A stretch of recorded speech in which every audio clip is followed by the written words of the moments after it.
இதுக்கு ஒரு சொல்யூஷன், ஒரே சொல்யூஷன், அதுதான் ஆண்டவர் சொல்லும்போது சொல்றாரு, நானே திராட்சை செடி, நீங்கள் கொடிகள். ஒருவன் என்னிலும் நான் அவனிலும் நிலைத்திருந்தால் அவன் மிகுந்த கனிகளை கொடுப்பான்.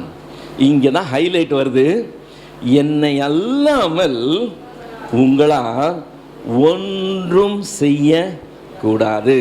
இதுதான் வாழ்க்கையினுடைய ரகசியம். சஞ்சலம் என்கிற பாரத்தை நான் ஃபேஸ் பண்ணி தான் ஆகணும்.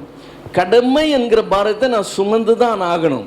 அதே சமயத்தில் எனக்கு நியமிக்கப்பட்டிருக்கிற ஓட்டத்தில் நான் பொறுமையோடு சோர்ந்து போகாமல் கடைசி வரைக்கும் ஓடணும்.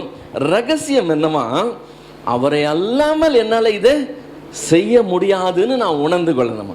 அவரை அல்லாமல் என்னால் செய்ய முடியாதுன்னா அது எப்படி அப்படின்னா, மறுபடியும் அந்த எபிரேயர் 12வது அதிகாரம் 1 வசனத்துக்கு போனோம்னு சொன்னால், மேகம் போன்ற இத்தனை திரளான சாட்சிகள் நம்மை சூழ்ந்து கொண்டிருக்க, பாரமான யாவற்றையும் பாவமான யாவற்றையும் நம்மை சுற்றி நெருங்கியிருக்க பாவத்தையும் தள்ளிவிட்டு என்ன செய்யணுமா, விசுவாசத்தை துவக்குகிறவரும் முடிக்கிறவருமாகிய இயேசுவை நோக்கி நமக்கு நியமித்திருக்கிற ஓட்டத்தில் பொறுமையோடு ஓடக்கணும்.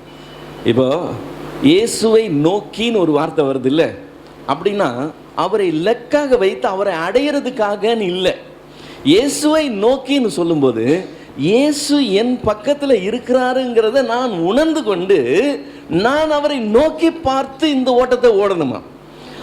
அவரை அல்லாமல் இந்த ஓட்டத்தை என்னால் ஓட முடியாதுங்கிறத, அந்த ரகசியத்தை நான் உணர்ந்து கொண்டு, நான் இந்த ஓட்டத்தில் தனியாக இல்லை, என்னோட அவர் இருக்கிறாருங்கிறத உணர்ந்து நான் அவரை நோக்கி பார்த்து எனக்கு நியமித்திருக்கிற ஓட்டத்தில் நான் பொறுமையோடு ஓடணுமா.